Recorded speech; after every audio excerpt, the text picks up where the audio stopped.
questions. Thanks for your presentation. Comptroller Hager, welcome again. Oh, here, I'll do it. There you go. There we go. Thank you, Madam Chair. Members, good morning. Good to see you. My name is Glenn Hager, Texas Comptroller of Public Accounts. Happy to be here today to discuss our budget request. As you know, our agency is charged with keeping the state's financial books in order, collecting, processing, auditing the state's taxes, writing the state's checks, depositing, accounting for the state's money, estimating the state's revenues, and managing the state's purchasing functions. To accomplish those duties, we appreciate the funding you provided in Senate Bill 1. This will allow the agency to perform our constitutional statutory duties and continue my attempts to upgrade our IT systems to improve security, functionality, and customer service. I will be speaking off of a handout that you should have in your materials today. On page 2, under my administration, the office has focused on modernizing the agency's legacy systems to improve compliance and efficiency. Given the complex nature of our automated systems and responsibilities such as tax collection, fleet management, financial reporting, and information security, the agency has identified additional funding needs over the next biennium. Also, the agency has identified critical needs that need additional FTEs in recruiting and retention funding needs. Many of these positions have direct contact with taxpayers, allow our office to continue to provide exceptional service. When we originally submitted our funding needs, I feel as though the vacancies that were reduced in our budget maybe had not been correctly discussed with LBB, and I appreciate that adjustment has been made, but I would ask that there is a full restoration of the FTE limit, which was reduced in the filed bill now under the technical correction by that roughly a little over 100 FTEs. That would reduce our workforce by roughly about 4.5%. We request that those positions are reinstated as we need them to be able to continue to fulfill the statutory and constitutional duties of the office. In addition to the reinstatement of those FTEs, we're also asking for an increase in our FTE cap of 87 positions to increase customer service capability for our taxpayer service divisions, as well as increase the ability to investigate tax crimes in the state and along the border and convert 60 existing contractors to FTEs where it makes economic sense to do so. The exceptional items that we have requested total $67.5 million and are shown on slide 3 of your handout. Those items in the priority order include the following. On slide 4, we request an additional $18.9 million for the 26-27 biennium to fund vacant positions throughout the agency, as well as to continue to support efforts to maintain competitive salaries to our workforce. We're not only competing against other governmental entities in the area, but also large private corporations who pay salaries that are substantially higher in the state, particularly for specialized talents, including tax, legal, financial, and IT professionals. On slides 5 and 6, we request additional funds to restructure the salary rates for the agency's audit and enforcement divisions totaling $7.2 million for the biennium. Our auditors bring in an average of $1.2 million in audit adjustments each year, with experienced auditors bringing in $2.7 million. Our enforcement officers bring in almost $1 million every month. This effort will reduce both divisions' staff turnover, increase agency overall audit collection compliant efforts. Turnover of both areas exceeds 9%, and we anticipate that it will take more than $20,000 to rehire and retrain a new auditor or enforcement officer. On slide 7, we are requesting additional funding for our Legacy Fiscal Modernization Project, STAR, totaling $8.7 million for the biennium. The filed bill has, as the agency successfully have been operating on the state's Enterprise Resource System, CAPS, over the last 12 years and continue to be onboarded onto the system. Older mainframe legacy financial systems such as Uniform Statewide Accounting System, USAS, and the Texas Identification Number System, TINS, needs to be updated and modernized. The mainframe legacy systems are reliant on aging technology, and modernizing these critical systems will reduce our reliance on expensive and outdated technology, decreasing system inefficiencies, and improve user experience so the business of the state of Texas will remain uninterrupted. On slide 8, we request an additional $25.7 million over the biennium for IT projects classified as critical, modernization, and efficiency improvements. This amount includes dedicated projects to development, implement a property tax portal to increase functionality, security of sensitive tax roll information, increase functionality of the statewide financial reporting, replace our antiquated fleet management system, provide additional cybersecurity functionality, and convert 20 contractors to FTEs to help curb long-term expenditure growth. Slide 9, we request $3.9 million to add positions for the Criminal Investigation Division to enhance the state's ability to successfully investigate and prosecute crimes related specifically to state statute. Statewide, $3 million would be dedicated to hire, train, and equip 10 additional licensed peace officers, and 2 to support positions. $900,000 would provide for needed purchases of safety equipment. On slide 10, we request $3.1 million for critical workforce support needs, including relocation and expansion of audit enforcement field offices and relocation of controller warehouse distribution center and additional travel and training needs. For fiscal programs, we have provided the following exception request: $50.4 million to increase the amount of funds that we have available to allocate to local governments who are required to provide tax relief to disabled veterans and their surviving spouses. When the program started, the appropriations were sufficient to replace 77% of the exempted property tax revenues back to local governments. Since the beginning of the program, the number of qualified individuals has risen, and currently the program replaces roughly 27% of local revenue due to the lost that exemption. These additional funds would allow us to replace 77% back to the original number for local property tax losses. This is shown on slide 11. Again, members, appreciate your continued effort to help us in our responsibilities throughout the entire agency and increase the mixed beverage tax reimbursements, appropriate effective federal dollars related to the Broadband Development Office, and additional FTEs requested for the State Energy Conservation Office programs in Senate Bill 1. That concludes my testimony. Madam Chair, members, happy to answer any questions. Thank you, Glenn. And I, too, am enthusiastically here. Good. As my former colleague and classmate said. Well, yesterday when he answered the roll, he was, let's just say, a little, I'm here, literally. So I gave him a hard time. I apologize. I was performing other duties yesterday. Yeah. I didn't see that. It was good. Senator Paxton. Thank you, Madam Chair, and Yes. thank you for being here. Good to see you. Appreciate it. Good to see you too. I wanted to thank you for just the increased transparency in the disbursement of the opioid Yes, ma'am. abatement fund. There's now a dedicated website so Yes. that folks can kind of see where the money's going and everything. And I think I just know that's really important to my Understand. constituents. I was curious in just where we are, if you could just kind of share with everyone where we are on dispersing those things and the planned for further disbursements. Yeah, absolutely. Thank you, Senator, for that. As all of y'all may recall, the dollars that are coming to the state of Texas, they're not all in one amount of funds. Some of them are over 18 years, depending on the agreements and the settlements with multiple different defendants. The timing of those funds after a settlement is executed takes a little bit of time, just because obviously it has to go through the distribution to all 50 states, that whole process. So the point is there's different timelines, some of which we control, many of which we don't control. But the point being is those funds, once they come to Texas, whether it's in one lump sum from a settlement and or prorated over several years, those are split up into 3 different buckets. One bucket is for the opioid council, the abatement council, 70%. 15% is to local entities, as well as 15% to you, the legislature, to appropriate as you want to. And so there are funds in all 3 of those buckets per se. On the bucket, let's say, for example, of local government, if I recall correctly, and my staff can get you the exact numbers, but I think we may have $40 some odd million. We have historically, over the last couple of years, distributed those funds in roughly March, April timeline to local governments. One of the issues that we have had, and understandably so, especially for smaller jurisdictions, maybe they're getting such a small amount of money, trying to get the appropriate information from them to make sure we wire it. Obviously, we want to make sure we get it to the right person and to the right bank account.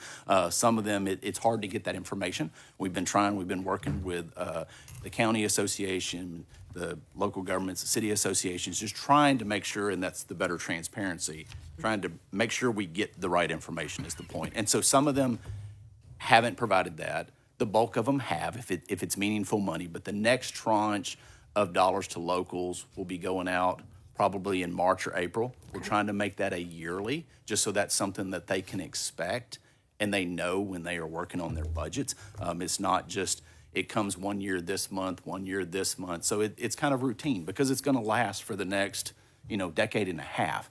And then far as the portion that y'all have to appropriate, I think that there's roughly about $100 million. But again, I'll get my staff to give you that exact number that y'all have to appropriate. I think y'all may have appropriated about 10% of that. And then for the Opioid Abatement Fund Council, we have recently committed additional dollars in our last board meeting. There are dollars that there was a vendor selection that the board made recently far as education of young kids. That program was awarded. We are working on that contract right now with that vendor, so we can stand that up. The way that process works, just if you're curious, is that I don't rank them. My staff doesn't rank them. The Opioid Fund Council members do not rank them. Those that are appointed to us via either the governor, lieutenant governor, or the attorney general, the health commission. So that's how we get our board members. But we hire third parties to rank them for us. And then that comes to the council. They get all the information, and obviously they can change that. But most people, there was a clear winner in the rankings, and so they felt comfortable going with that one applicant. And so therefore, we're working through that contract to get those funds out. The council also recently approved, if I recall correctly, it was $75 million in 3 different strategies that will be deployed out. So we are putting that out across the state. So then the local regions, if I remember correctly, there's 20 healthcare regions. I think that the way it's set up in the term sheet and the legislation. And so therefore, we are trying to put those dollars out there, and we're making a lot more progress. I think our next board meeting is probably in about another month or 2, I think. We typically have 4 meetings that are both in person and virtually. So, and one of your constituents is on there and has been a very big help. So hopefully at a high level that gets you, but any other details, I can get you the exact details. Happy to do that. That would be great. I've got providers, Understand. nonprofits in my district that are really interested in. They are eager to have these funds to help particularly youth. And we would welcome the help because there's been some misinformation as to the exact amount they're going to get. And also, I think some are thinking we're going to get it all in one payment when it's over several years, because that's what the agreements are. These funds are coming in over several years. So I would ask y'all to help us with that. Well, that was going to be one of my next questions is how can we help support getting that information or helping the local entities get information to you? What can we do? Yeah, I think that first and foremost is anytime you and your team, your staff get questions, just make sure to contact us, Legislative Affairs, me, or actually my staff that runs the Opioid Fund Council, and we'll talk to them directly. Are all the seats on the council filled right now? Unfortunately, one of our members, she passed away. She had long-term cancer. It was a very dedicated, somebody brought a lot of joy and was very dedicated. Unfortunately, she had passed away here just a few months ago. So I don't think that seat has been filled, but I could be wrong. And how will the seat be filled? That is through the Commissioner of Health and Human Services. Okay. That was one of those appointees. Okay. Well, I want to thank you again for the website. Yes, ma'am. Particularly, I think that's really helpful. And yes, ma'am. That allows the folks that are interested in it to just go straight to the information. That's right. Which is really great. And I would love to follow up with your office about any particular. And I know y'all sent some questions, and we're getting you the detailed questions. That would be great. And I want to make sure that the folks in my district aren't missing something so that they can get access to the help. So thank you very much. It's so important for our state and our country and our future. Thank you. Senator. Senator Hinojosa? Thank you, Madam Chair. Good morning, Comptroller. Morning. I'm going to focus on one of your special item requests. Yes, sir. That is item number 6 on Yes, page sir. 9, where you're requesting for 12 FTEs with specialized equipment to increase law enforcement capacity statewide and along the border region. As you all know, and first of all, let me thank you and praise your staff for being very responsive anytime constituents or my office has issues or questions about any issue dealing with Comptrollers jurisdiction. Along the border, we now have a fuel depots that are just being established left and right, right on the border. And there's no regulation, there's no oversight.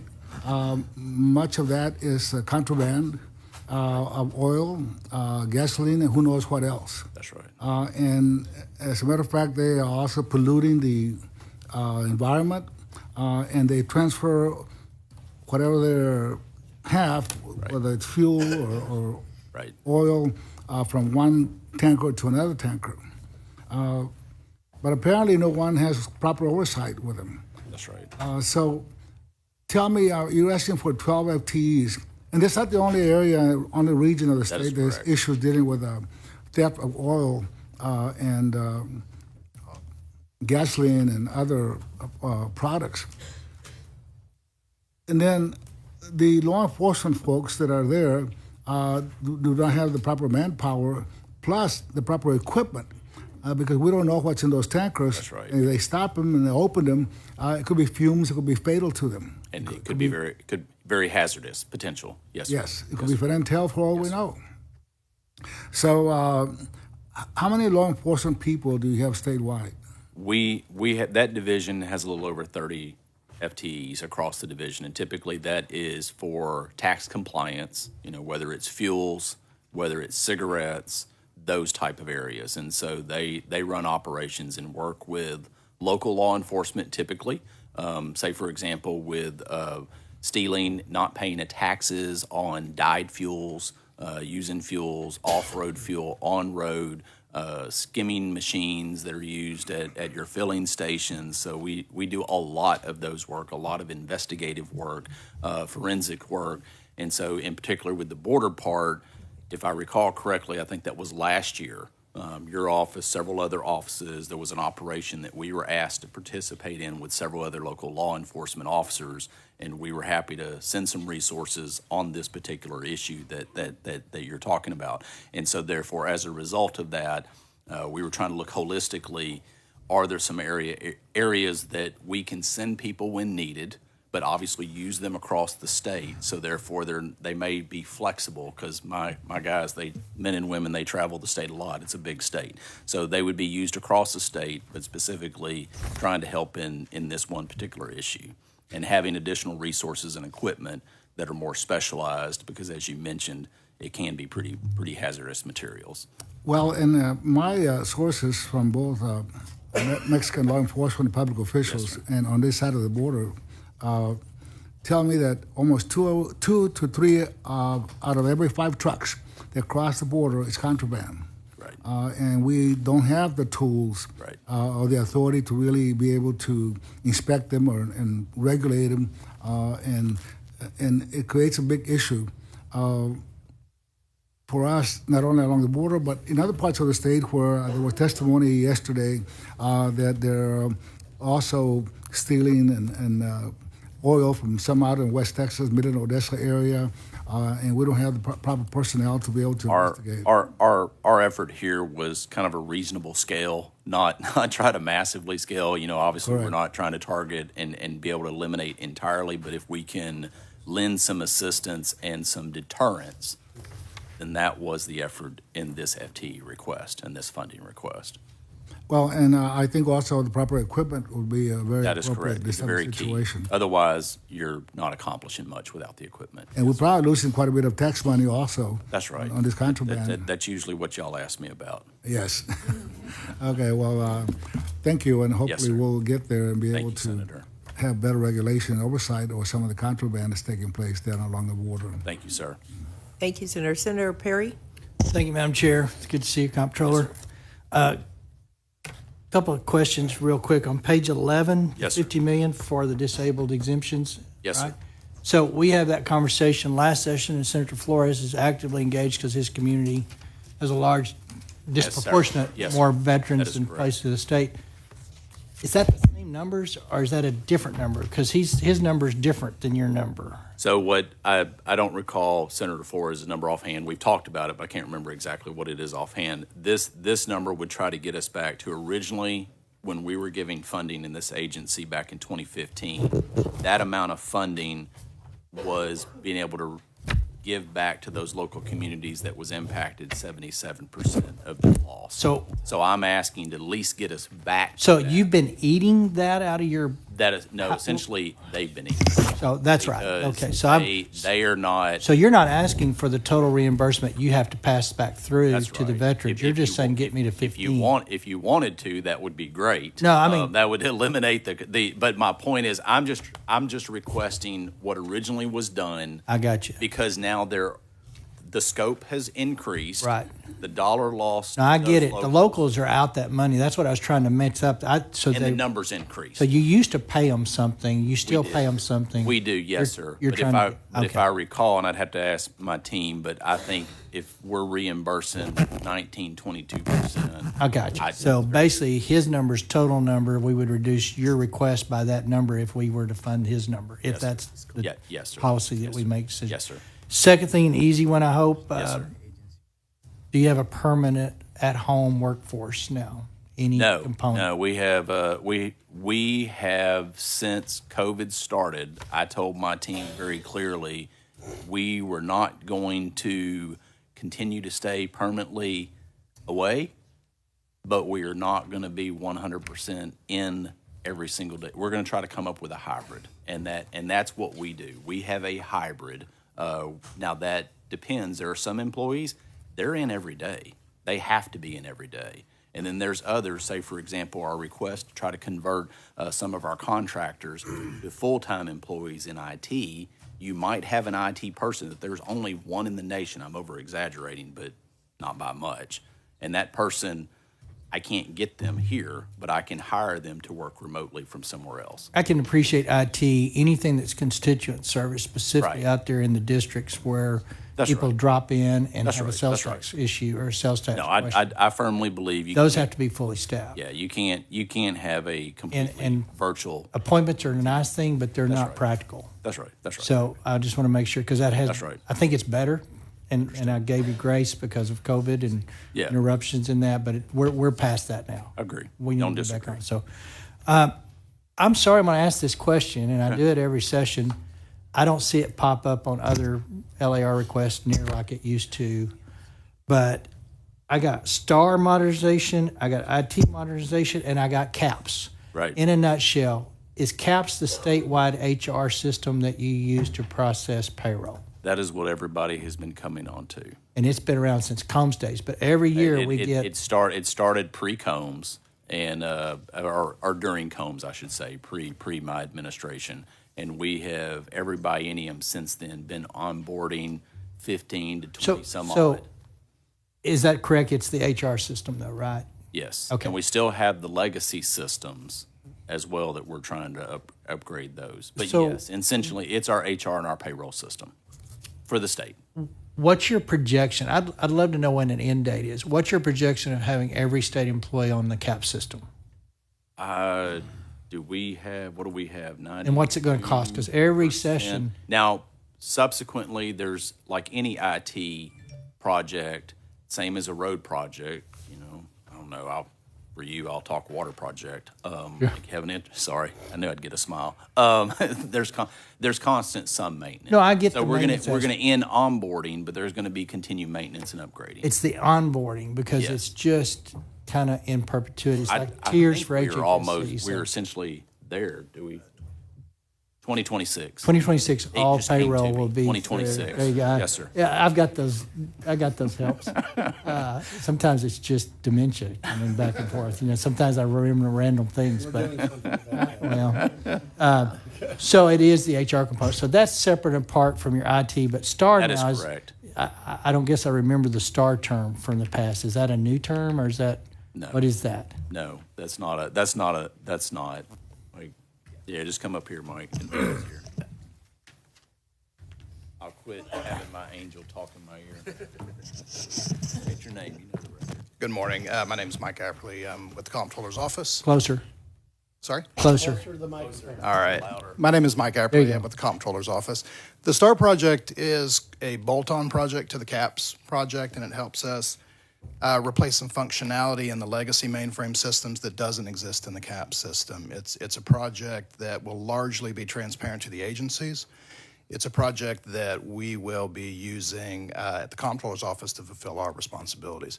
We anticipate that it's going to take probably 2 to 4 years to implement, and we've got money appropriated last legislative session for that.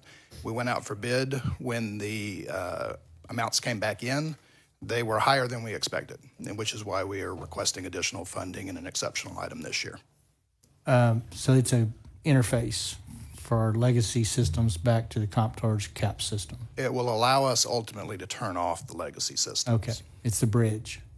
Correct, and it has some control function built into it that allows us to maintain the data securely. And then IT modernization, Madam Chair, I get this IT stuff, that they're always tweaking and updating and doing things. It seems like you are doing massive overhaul. I will say pretty much yes. That has been a big part of this administration. You know, I wish that I could say I had one IT system, but I don't. Sure. I have multiple systems scattered through the agency. And since I've been here for these 10 years, one of my biggest pieces is trying to bring those systems up to date. And so that's the reason you keep seeing Glenn come back and talk about these, because that is a big piece that when my term ends, I want to have these caught back. No, I appreciate it. I guess yes. It goes back to the CAPS conversation. When are we going to be done with the transfer from legacy to existing, and then just go on a maintenance where we're paying user fees for licenses? And that's where I'm trying to get us. And I just was having one of those moments, as Mike said. Yes, that star was you gave us funding. Some of these projects, we're happy when we come back and say it's under what we estimated. At least. That one was not. Sure. Okay. That one was not, and it caught us. For LBB's benefit, I thought we did it a few years ago, and if it's in here somewhere, I apologize, but we do so much on IT. I think it's really helpful that if we have a historical document, a page, if you look to, where we can see what we funded on IT probably at least 3 or 4 sessions back, because we're constantly moving off a legacy. At some point, we're off of that. And if we're still getting the same request for maintenance going forward, then something's not right. And that means the vendor community sees a large bucket of money. And at some point, we want to have it. But if it's in here somewhere, I apologize. If it's not, don't worry about it. But going forward, that is something helpful as y'all go through your process to have that historical, just the IT request. I think it would help me. I don't know, because we spend so much on IT. We do. And it's just getting to be a larger chunk of the budget every year. So. And it doesn't seem to be going away, so I'd appreciate any help there. Okay. Senator Perry, I think they'll have some of that, because what we usually do when we kind of make these decisions about carve it IT, out. we have LBB prepare it like across, Yeah. agencies, so we can kind of go through and see what people are asking for. And you're right, the numbers are huge, and have been for some. I like I've been that, around. and I knew we kind of like Yeah. personnel, we kind of set that aside and kind of And we can manage. get you copies of all that, so you Work can kind of groups look at it. work really. The work groups take that seriously, work through it. I know sitting with Absolutely. Chairman Nichols here on his work group. Yeah. We go back and say, "What'd you spend this, and where we're at," and we kind of get a history of it. But I just think that at this level, for all the members that maybe not in some of that work group conversation, it's just helpful. I just see it as being a legitimate budget cost that we have to kind of start having the questions on. May I also mention, if you don't mind, Senator, I think your questions are exactly right. It's a continuing increase in cost. I will say in my agency, the number of people that I have dedicated in the IT and security world is a big number. Right. It is pretty shocking, the amount of focus we have on that. Now, my only other point that I would like to make, if you don't mind, is in keeping that in perspective. I think your questions are absolutely correct. What is that size and scope, and where are we going is the right question. But also knowing that if we don't, and I'm not talking about my agency, I'm talking about holistically state, if we don't improve it at some point, the systems may not have functionality anymore. Oh, I get it. And it's a legacy system that the people that wrote the code no longer So exist. that's that balance. is I would also say it's a force multiplier, right? You have to add more IT people, but you probably have a whole lot less. Right. So that's a number you probably will never know. But and I argue, and I think Chairman Huffman has made it very eloquently. we operate very lean on a personnel count. As a state, We've actually done Yeah. pretty good in that, so that has to be attributed to some of these new technology requests that we're able to do more with fewer. But I think your point of the vendors is correct, because one of the things that I try to make sure in my shop, we have maximum flexibility that we are not beholden to that person. No, I hear you. I appreciate it. No, Keep some leverage. I know you're there. I know you're doing a good job, and I sense it and feel it as an ex-practitioner of the CPA world, and your staff, when we have issues, are technically expert and they do a good job. We may not always agree with the results, but at the end of the day, I'm confident that you have pretty quality folks working in your Thank you, world. sir. Yes, sir. Thank you. Senator Flores. Thank you, Madam Chair. Just briefly, good morning. Good to see you. Good to see you. So just briefly on, and I appreciate you recognizing the need to be able to adjust our disabled veterans. Yes, So sir. it's just so everyone understand. So currently, so this adjustment is based on our current law and current situation, notwithstanding any future legislation that may come. So this is what this Yes, is sir, about. that is correct. Not changing the number of Since potential. 2015, it's been $19 million dispersed to those that meet the 2% threshold that are adjacent to a military reservation. That is correct. That's what we're talking about, current. That is It's not, and it's not sufficient, obviously. It was intended to meet 77% in 2015. Of that Of that universe. 19 Yes, sir. million, and Yes, now sir. it's, of course, years later, it had never been readjusted. That is correct. So this is for the purpose of what currently existed. That is and correct. We'll have Yes, this sir. discussion hopefully on what. And there are other communities that are impacted who are not in that pool of For applicants. example, El Paso just met the threshold. Yes, sir. And joined it, which is a big jurisdiction. Kamal County. So why do you think it's important, to reimburse the local governments for? Well, I was. And by the way, our veterans, this isn't about affecting our veterans negatively in any way whatsoever for anybody thinking that. So that they deserve this, but there was an unintended consequence. Would you kind of talk about that? I was in this building as a legislator in this body here when we passed that, and part of the discussion and my concern personally at the time was this isn't going to cost really anything, and yes, it is. And so we as a state made a commitment, and I just think we need to continue to support our veterans, but we shouldn't completely pass that off to the locals. Just my personal opinion. When I was a legislator and currently as my responsibility to pass these funds off. Well, thank you for working with us on that, and we look forward to some more robust discussion as we move Appreciate you forward. working Thank on you, it. Madam Chair. Thank you, sir. Sure. Thank you. Senator ma'am. Zaffarini. Thank you, Madam Chair. As a follow-up to Senator Flores' questions regarding page 12 of your document, Yes, ma'am. which focuses on the Disabled Veteran Assistance Payments Program, even if all of the funding you requested were granted, you still would not cover 100%. That is correct. And that is for the reason that you explained to Senator Flores?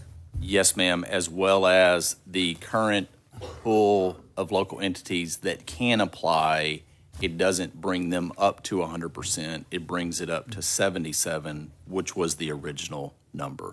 So it still would leave 23% non-reimbursed to the current pool, as well as if any legislation to expand it to counties that are impacted, it wouldn't cover those as well, as the senator just asked. So what methodology would you use in deciding how to distribute the funds? It is on a pro rata basis of those Pro rata that basis. can. Yes, ma'am. Thank you.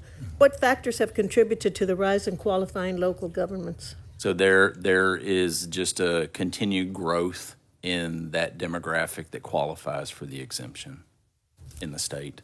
Thank you. On page 9 of the LBB document, which is where I had intended to start, but I thought it would be easier to follow with Senator Flores' questions, there's a reference to Senate Bill 1340, which relates to the professional fees and services due to IT contractor vacancies and completion of IT projects, and it's based on a fund that you manage. What challenges, if any, has your agency faced in ensuring the districts comply with the reporting requirements of that legislation? Let me ask real quick, which document is that? It has to do with the local development agreement database. I'd have to ask. I'm not sure.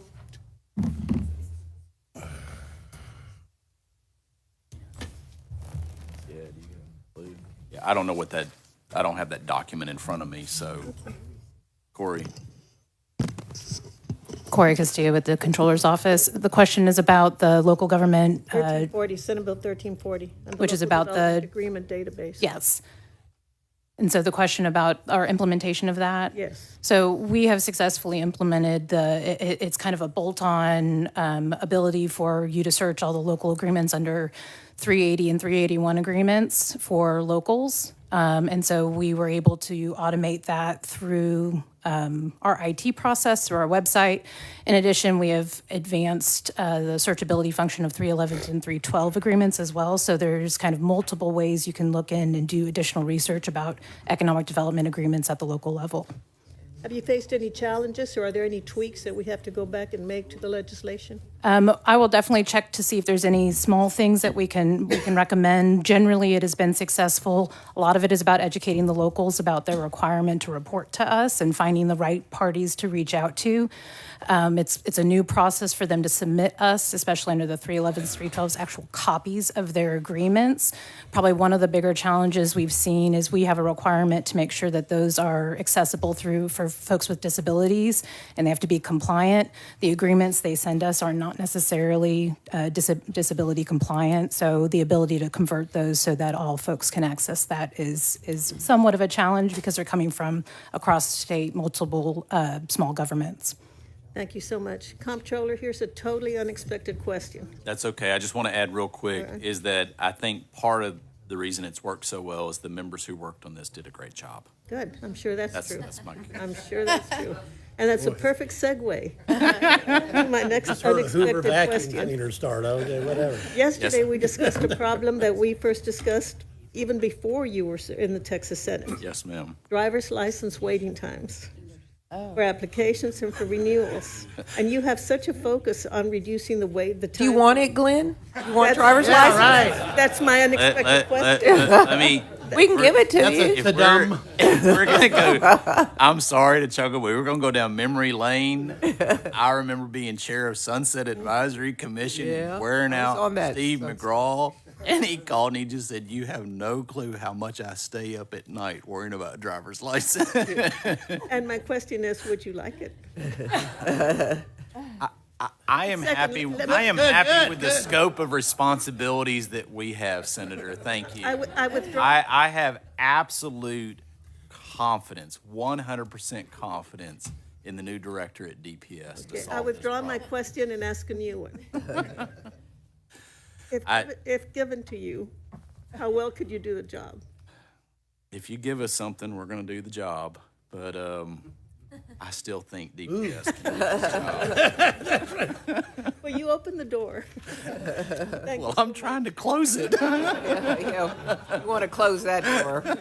Thank you so much. Thank Yes, you, Madam ma'am. Chair. Thank you, Dean. Senator Alvarado, you're next. Thank you, Madam Chair. And speaking of your scope Yes, expanding, I saw the fiscal note for Senate Bill 2, and I'm not going to get into the merits of the bill. We'll Okay, have plenty please of time don't. for that. Or the fiscal note offhand. Yes. But I see that the fiscal note calls for an allocation of 36 full-time employees. Yes, ma'am. Your agency is going to be administering the program. I've is heard right? that. You've been told, you've been Yes, ma'am. advised. Does your agency believe that that's a sufficient number to staff and implement We- Senate Bill 2? Because then I also look at Senate Bill 1 is filed, and then it has a decrease of FTEs. Yeah, well, that's one. And for those who are watching, Senate Bill 2 is the voucher bill. Yes, ma'am. First, I feel as though part of the decrease and half of that was restored as a technical correction. I feel as though there was some miscommunication, and I feel like we'll work that out. But then as to this bill, yes, I've been personally involved. I talked to my team quite a bit as we're trying to figure out exactly the FTEs, the number that we provided to the Senator's office, to you. We feel confident in that number. That was an increase from last legislative session, special session, and an increase in the numbers, but the size of the program's a little bit bigger in dollar amounts. But to answer your question, yes, we do feel confident in that number. Yes, ma'am. Okay, and so that's 36 new Yes, ma'am. employees. Yes, ma'am. Thank you. Thank you, Senator. Senator West? Thank you very much, Madam Chair. First of all, I was going to say Senator Hager, Comptroller Hager. I want to thank you for always being available. Yes, sir. Yes, sir. I mean, in terms of coming to the district, having meetings with people, Yes, sir. whether virtual or otherwise. So thank you. Yes, sir. I appreciate Yes, sir. it. I really do. I want to talk to you about several things. Okay. First of all, what is going on with the broadband program? I know that we have federal funds in there and we have state funds. How much? Talk to us about where we are with that particular. So the first bucket of money, if we would call, which is our BOOT program, which was the $500 million in COVID federal dollars. We have had 2 rounds in that. The first one was pretty limited to just really almost $12 million, which was almost served as a pilot program more than anything else of standing the program up. Subsequently, that was a month ago, 2 months ago, I guess. Now we have gone out with the second round, which would expend the remaining funds to qualify for the $500 million to get that deployed by the end of next year of 2026. And all those are federal funds, right? Those are federal funds, but they are matched with some of the state funds, the dollars that y'all provided last legislative session, the $1.5 billion. We are using a portion of those. And because we're running up against a timeline, and a part of this is just the federal government trying to get what the rules, not trying to throw the rug, but to make the point, we are running on a timeline. So we decided to focus on the 24 most needed counties in the state so we could have 2 per of the 12 economic regions across the state. Not knowing the exact number of applicants we would have, we wanted to use the remainder of those federal dollars, and we matched that with some of the state dollars, so we knew we could run that program.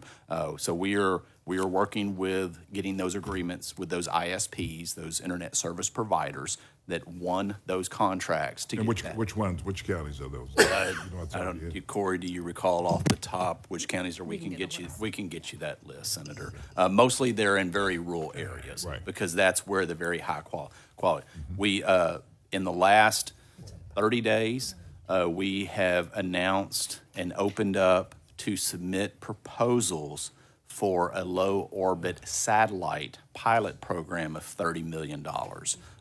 Typically with state legislature and the federal, it has been a fiber first, fiber second, fiber third. You got to get down pretty low before you can have an alternative technology. And so now that seems to be loosening up. So we are trying this pilot program. There are more than 1 low orbit satellite providers.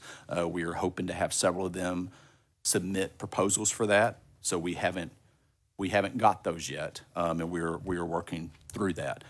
Then lastly, there is the large program which is called the BEAD program, and that one is the federal infrastructure bill, which was, if I recall, we were getting $3.3 billion of the $42 billion or $43 billion that was distributed across the nation.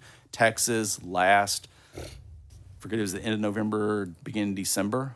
We were fortunately, finally, the last of the 50 states that finally got approval for our first phase planning within TIA, which is the federal agency. And so part of the excuse was we were the last because we're the most complicated and have the most needy. And I'm thinking, well, if we got the most needy, we should have been the first in line. But anyway, it is what it is. It's here where we're at. So now we can go to start working on the second round of required applications and programming that we have to get to the federal government. And I think that first tranche of money would probably, if we think, would go out mid next year. Is that correct? Just because we still have to go through all the federal requirements to be able to get the approvals to put the money to work. Is that correct, Corey? Okay. My better mind is saying yes to what I said. Thank you for that. As it relates to, we've been told by some agencies that the Comptroller's office does the procurement on some of their largest contracts. How do you handle these large contracts for other agencies with regards to historically underutilized businesses? You want to touch a little more on that, Corey, first?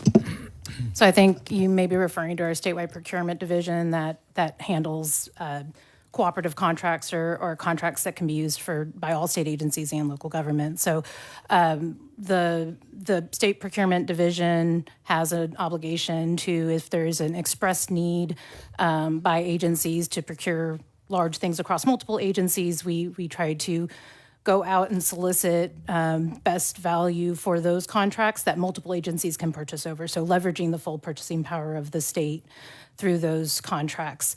The way we integrate with the Historical Underused Business Program is similar to any other state agency who has to work with them. It is a program that helps promote and market vendors that are owned by that are certified as historically underused businesses. So it just makes sure that they are considered, and that if a prime vendor is using a subcontractor that is a historically underused business, they have to submit a plan on how they're going to use subcontractors to get that done. So it is just part of the evaluation process that the state goes through to determine what is the best value to the state for those contracts. I'm sorry, Corey.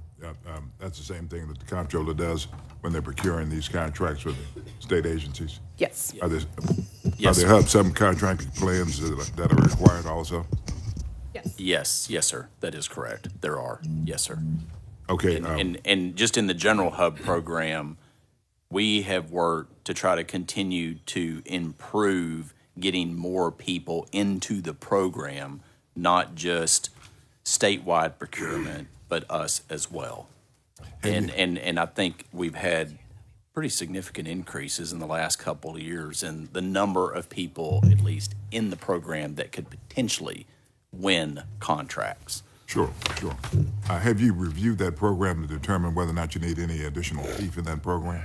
Yes. And where are we at, Corey? So we have already staffed up that program. We, as the controller mentioned, we have had new hubs certified. We had a big influx of applications.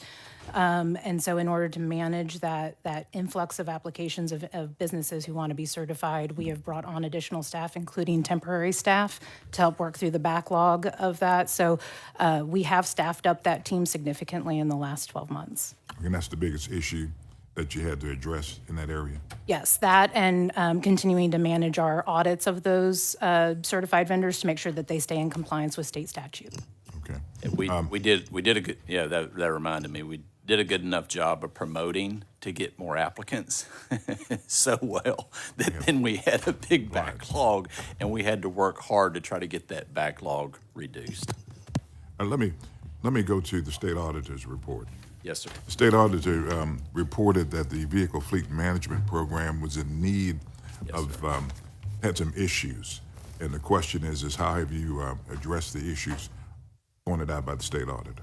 Yeah, we're working, I mean, part of this is a request so we can have funding to have a new program which would enable us to manage some of those issues. Remind me what Well, then I some can of the barely- I couple can of the barely hear pending- you. Sorry, oh, I'm sorry. Part of one of our requests is so we can have funding to create a new program which would modernize it, upgrade it, so therefore we can solve some of those audit problems. Remind me what the audit issues were. So of the recommendations that were in that audit, we had a timeline for rolling those out. The majority of them have already been put in place, which includes clear process and procedures and communications with the agencies. I'm sorry. Make sure that the members of Yes. finance understand what that program is. So the fleet You'll management respond. program is a requirement of the state procurement office to manage the state's fleet of vehicles. We, in addition to doing the contract for purchasing and leasing those vehicles, we also help manage who has the vehicles, the expenses of those vehicles, miles driven, and various vehicle categories. And everything else. So the state auditor's report had found some areas where the data was insufficient, and we are working, and the process and procedures needed to be clarified. So we have already updated that the system that the controller is talking about is an automated data entry system and managing of the reporting so that state agencies will all report data in the exact same format. We do have an ongoing challenge in that the 4 largest agencies are exempt from that reporting requirement, but we are working with those agencies to make sure that their own systems, which they're allowed to have, report in a similar way to our system so that that data can integrate better than it has in the past. And so those exempt agencies, you would have a MOU with them in terms of the systems that they would use, or how would that work to make certain we're getting apples to apples as opposed to apples to oranges. Correct. Right now, we're working with them through discussing, especially as we develop the framework for the new systems, so that we can make sure those systems talk to each other, and that whatever we're asking for is something that if they need time to program their management systems to track it in the same way. So right now, not a formal agreement through an MOU. We have good working relationships with these agencies, so hopefully just our discussions with them will get us to the point we need to get. Okay. One more area. Senate Bill 2 was passed by Education yesterday. It's going to end up becoming law in the state of Texas. It's going to land at your doorstep. I heard that. Not driver's license. Yes, sir. Okay. Thank you for that It's a clarification. voucher program. Okay. And there's I think it's going to be about $30 million to administer the program, somewhere off in there. Probably, yes, sir. And so the question is, the program has to be advertised. Yes, sir. You have to hire organizations to manage the program. Yes, sir. Yeah, yes, we not only would have employees within the agency, but we would also have contractors, vendors that we would contract with, which would do a lot of this work. And so therefore, much like many of the other programs we run, there's a combination between internal staff as well as external. Now, one of the keys from last session, subsequent sessions, my team, the bill authors, have worked really hard together to try to make sure we're given the tools that we need. It's one thing to pass a complex piece of legislation, as you all know. It's another thing to get it and stand it up and make it run properly, and also make sure that it is fiscally responsible and there's not fraud or any other issues. Back to the Senator Perry's questions with vendors, one of the key components is us to be able to contract with multiple vendors, because I don't want to have a sole vendor that then I'm trapped with and they're going to ramp up cost. And so just having those flexibilities and those tools. But to answer your question, it'd be a combination, as Senator Alvarado asked. I think currently the fiscal note has 36 FTEs within the Comptroller's office, and then we would be contracting with the others. And we've had a lot of discussions with different vendors that are out in this space, just trying to do fact information and gathering, not because we don't have a program, but at least to try to identify who they are, what can they do, and how would that match up with what we think is needed when we stand up the program. Have you begun looking at other states that have similar? We not only have begun, but we have been discussing with other states, a lot of different states and their teams and the complications and the issues. We in Texas like to lead, but sometimes on certain things it's good to follow, because you get to learn from other people's mistakes, and we're trying to learn from those mistakes.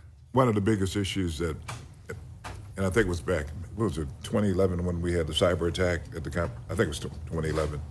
It was before I got there. It was before you got there. Okay. And obviously, the Comptroller's office has a lot of sensitive material, information. A lot. And you're getting ready to get some more sensitive information, specifically about children, their families, their income, information, et cetera, et cetera. Confidential information, yes, Confidential information. That is correct. And is the cybersecurity systems within your office top-notch in terms of? I'll just be very clear. Same as in any organization, you're one email away. That's what it takes, one email these days. And so we work very hard to educate our employees of those threats, to work on our IT systems to make sure that holes that are there, that are patched, we're keeping up the best that we can. I have a very aggressive team that I have a lot of confidence in.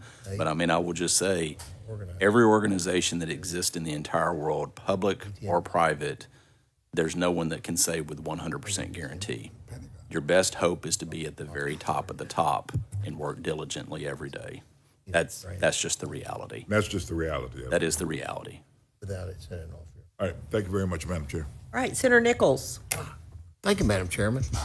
You still Appreciate- excited to be here? I'm very excited. I worked hard to get here. It was just really a few days ago that you were here. We were laying out the Yes, sir. budget estimates and stuff like that. So based on that, your estimates of revenue, expenses, things like that. We've been doing our work. Yes, sir. Some changes have occurred in Washington that Yes, sir. may impact some of the things we're doing. And I don't expect you to have the full answer, but I expect don't. maybe you'll have a better feel for it than some of us, since you're the comptroller and you got such a big staff. But the Medicaid freeze, do you think that will have any type of material impact on our budgeting process and the type of? I think you need to continue to work on your budgeting process as you normally would. I think we are trying to work through whether the Medicaid freeze, whether it is unemployment dollars that are being pulled down. There's a lot of different buckets of federal money. A lot. So it's really hard to get the scope of all of them immediately. But then secondly, I think focusing on the big ones, those are the ones that can move the needle for y'all. My suggestion is continue to do your work, stay focused on what you normally would do, and allow us and others to try to identify as we work through the coming days and the coming weeks what this may or may not be. Because you are correct, immediately we were bombarded with questions, and immediately as we're trying to look into them and figure this out, just like we do on every issue. Okay, so I'm assuming, and that as you do get information, positive or negative. Yes, sir. If it's good information. you'll feed that. Absolutely. Thank you very much. Absolutely. Thank you, Madam Chairman. Thank you. Senator Betancourt, you're next. Thank you, Madam Chairman. I got kind of enthusiastic about leaving that door open on those driver's licenses. I would ask now, but I know he would just say no. So, I mean, and Perry did check the Lubbock office. It's open Wednesday, Thursday, and Friday. We've got 2 days, Monday and Tuesday. What about We a could pilot open it. program? Yes, sir. Yes, sir. You got a pilot program? Never mind. Not right now. No, I didn't think so. Anyway, what applications are actually left on the mainframe? We've been working on this for 8 years. Yeah, is there anything, Mike? But don't let Corey escape because I've got questions for her too. Well, let Mike, you want to?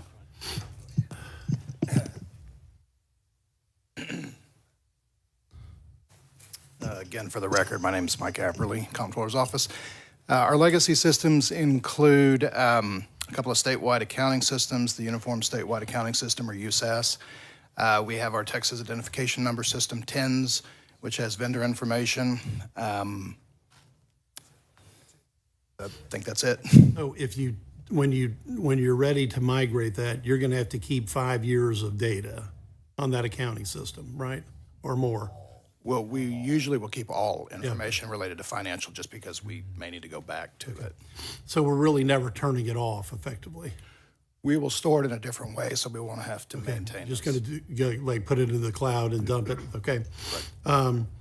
Now back to Corey, if you could switch back seats. Okay, that's right.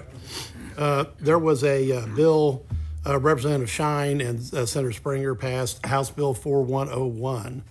Okay, which is supposed to be implemented 1/1/24. It was since they're both not here, I'm asking, in behalf of our departed brethren, and basically it was limited binding arbitration. Okay, so were you all ready to implement, or because I saw a mention of it in your budget presentation? Yes, that program has been stood up, and any changes made by that bill are rolling out. It was a fast implemented program that did have a paper process to begin with, but broadly across both limited binding arbitration and regular binding arbitration, we have recently launched a new system, IT system, to help automate that process so property owners as well as appraisal districts can come into an automated system versus a paper-based system we had before. We're still supporting paper, so if someone wants to submit that in, but those are both through an automated system. Okay, yeah, because that's kind of their legacy bill. And back, Glenn, maybe back to you or Corey too. You've got this 902 exceptional item request. As best I can determine, that's a $65 million payment that the folks make $15 million of it. That's your exceptional item request.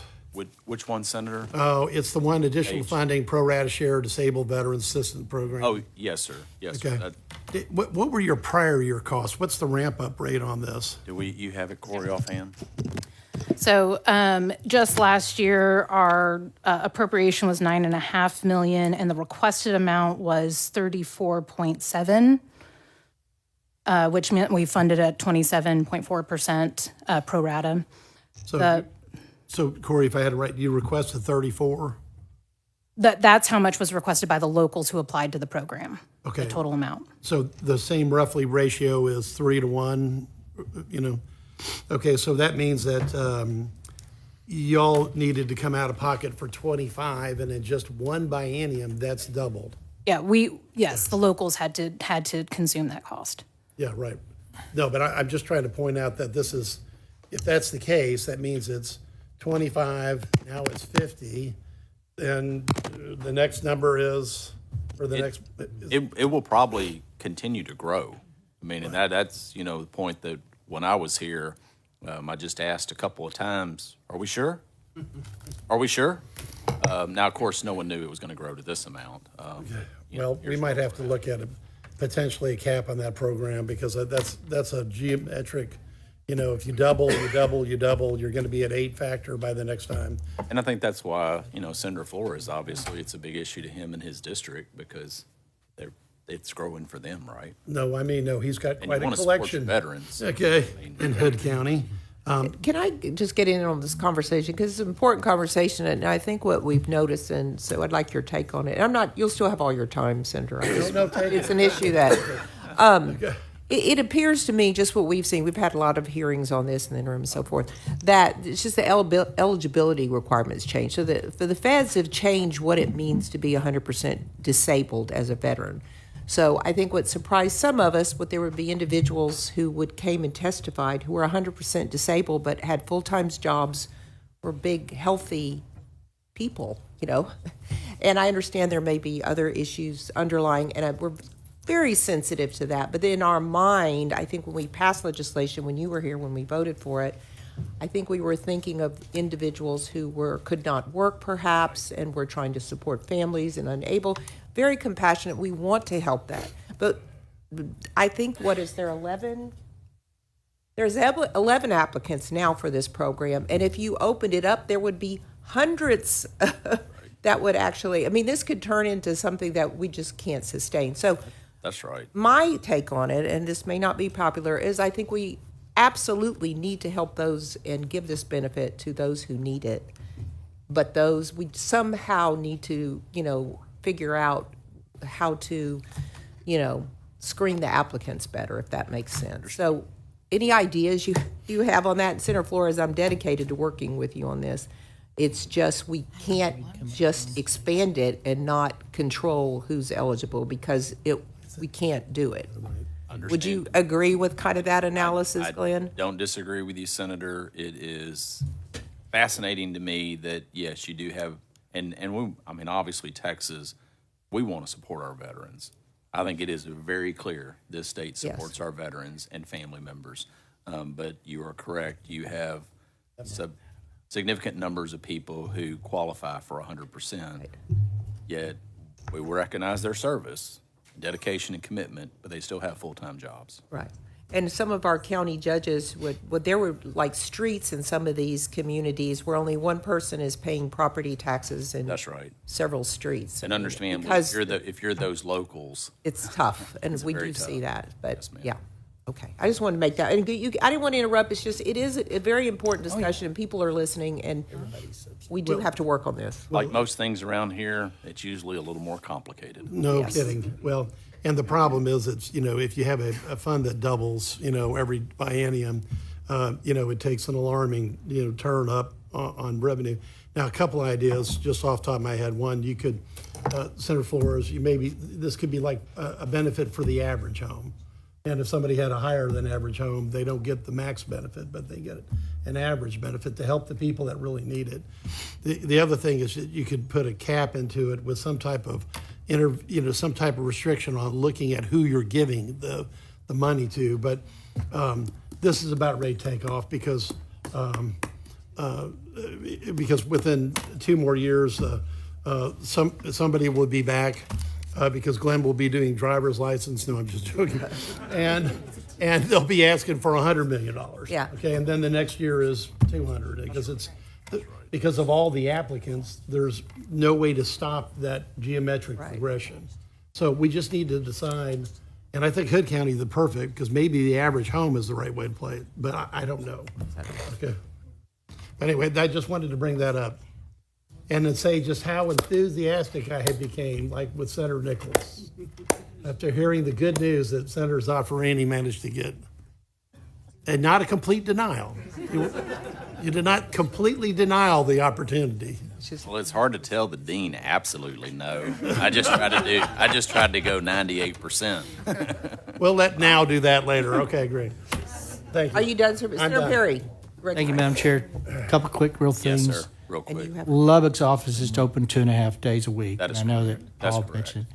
I don't know if we're scheduled to be back into a full-time week schedule. That's really, we are literally a 300,000 plus county. We're also a hub for 1 million people and their businesses. So I don't know what metric is used to open or close or have hours. I assume it's a staffing issue, but whatever that looks like, if we're in the ranks of getting back open 5 days, because my practitioners don't work on 2.5 day week schedules. Understand.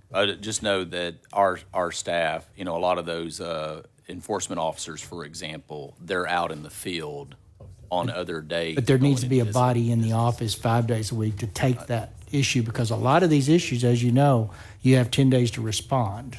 Understand. And you need to respond in person with bonds or CDs and stuff. So it really is something that I don't want you to become the DMV. Nope, understand. The license, I'm sorry, the license issue. Understand. But it is a challenge to work Understand. through. Yeah, that's right. Uniform valuations. We're a property tax driven budget session for the last since 19, 51 billion.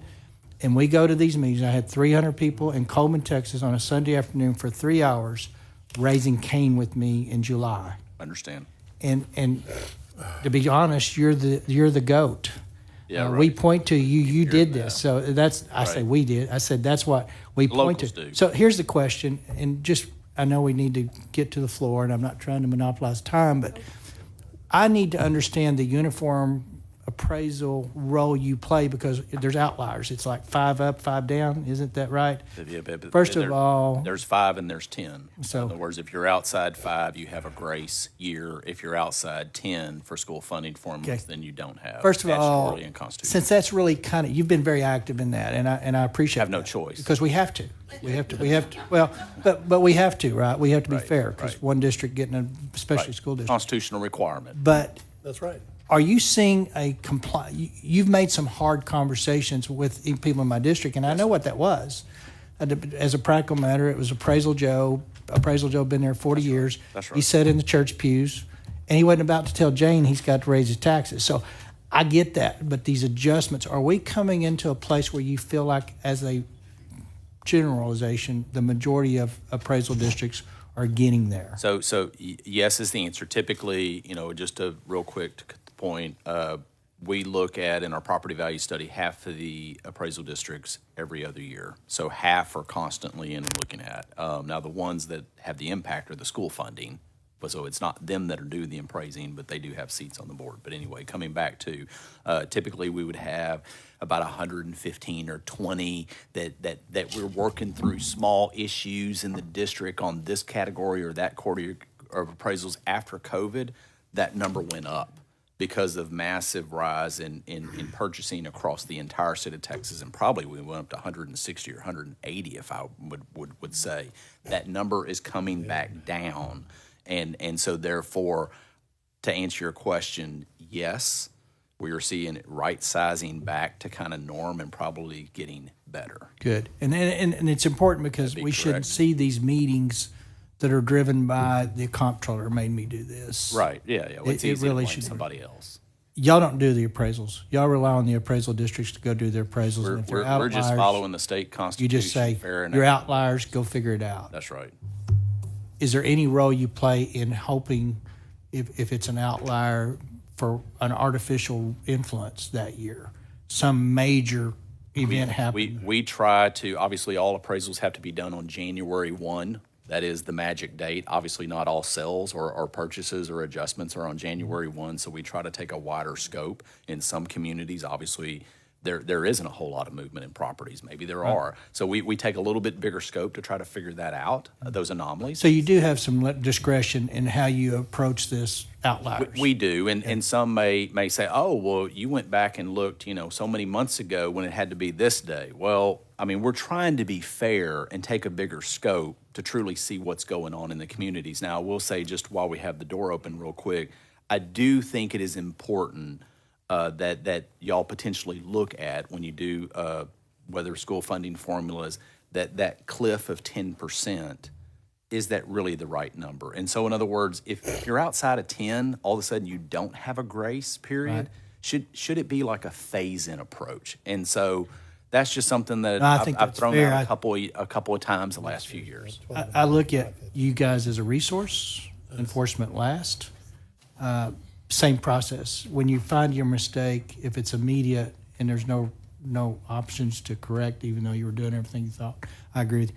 One final comment, and you're not a policymaker, and I know what you're going to say. The exemptions we create in our property tax system is policy decisions. If we've anchored it to a federal metric, i.e. disability, we can undo our property tax or whatever that metric is on a state level because it was our discretion to set it up that way to begin with, or we can establish our own metric. That's right. For these, is that?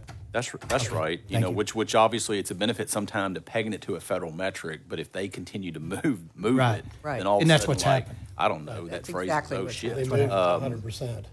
And so that's the point. Agreed. Thank you. Okay, Senator Paxton. Thank you, Madam Chair. I wanted to follow up on Senator West's question about the broadband fund. Yes, ma'am. So the applicants are the providers. That is the internet service providers. Yes, Okay. ma'am. And who makes the determination on the awards? So our process, do you want to real quick, Corey, do, say, for example, the last on B? So we have our broadband development office staff goes through the report. We also have a technical partner through Texas A&M who has a telecommunications group who looks at the kind of the technical specs for the ISP, so the really nuts and bolts of how are they going to do this, whereas we're looking more about past performance, their financials, their ability to deliver on the services they say they can deliver. So it's a combination of the technical review as well as their capability review, all comes together through a scoring matrix to determine who is the best suited, best value in that community. And are the awards, the total awards for a year, is it a certain number of awards or is it a certain amount? So for the first program, Boot 1, it was a broad open program that the ISPs were able to draw their boundaries of which locations they wanted to service. The second program that the controller mentioned was based on county lines to service all of the unserved locations within those county lines. So at that point, we just picked the best proposal for that whole county. So it was a little bit of a different comparison between the Boot 1 program, which was kind of competing broadly, versus the Boot 2 program, where it was competing for a specific set of locations within a county. Okay. And if I could just add, Senator, the reason we did it that way for the 24 counties to expend the remainder of those funds, because we were coming up at the deadline on the federal that we had to expend it by next year. And then secondly, what I didn't need to have is a certain number of ISPs trying to apply for funds in this bucket and this bucket over here, and then trying to figure out, wait, did you get funding over here? So we isolated at 24 so we can eliminate those off the table. And now the remainder of the counties essentially apply for the next round of funding, which is the big piece of federal funding, if that makes sense. It was a simplistic reason for us to try to get the funding out that had to be out by next year. Okay, thank you. Yes. I think that's all the questions we have. Thank y'all. Good to see y'all. Thanks for being here, Glenn. And we're going to be writing that legislation to turn that driver's license office over. Sarah Betancourt's going to carry that. Thank you, Madam All Chair. right. Members. Members and audience, I don't think we have time to start on the Historical Commission. I'd hope to get to it, sorry, but we just can't. And because members tend to like to ask a lot of questions, everybody cares about what's going on in their district as it relates to the historical sites and so forth. So we're going to recess. We have session, and then there's a couple of people that we have a caucus meeting we have to do, so I think it'll be a couple of hours, but I will announce from the floor. So with that, we'll stand recess subject to, well, till this afternoon sometime.